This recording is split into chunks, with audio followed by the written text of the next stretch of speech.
గురువు యొక్క తత్వము తెలుసుకోకుండా, గురువు యొక్క అనుగ్రహము లేకుండా నీవు జపం చేసినా, తపము చేసినా, యజ్ఞం చేసినా, దానము చేసినా, ఏ కార్యము చేసినా కూడా అవన్నీ నిరర్థకమే అవుతుంది.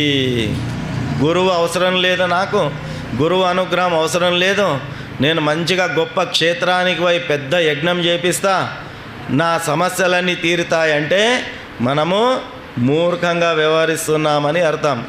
పరమశివుడు చెప్తున్నాడు, నీవు అట్లా చేసినా సర్వం వ్యర్థం, అదంతా వృథా, దానికి ఏమాత్రం నీకు ఫలితము దక్కదు.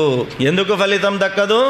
నీవు గురువు యొక్క అనుగ్రహానికి పాత్రత పొందలేదు కాబట్టి, గురువు యొక్క అనుగ్రహం నీకు కలగలేదు కాబట్టి, ఎవడికైతే గురుతత్వ విచారణ తెలియదో, ఎవడైతే గురువు యొక్క అనుగ్రహాన్ని పొందడో, వారు చేసే జపములు, తపములు, దానములు, యజ్ఞముల యొక్క ఫలితము శూన్యము, ఎలాంటి ఫలితము రాదు అనేటటువంటి విషయాన్ని మనకు పరమేశ్వరుడు పార్వతీ అమ్మవారికి తెలియజేయడం జరుగుతుంది.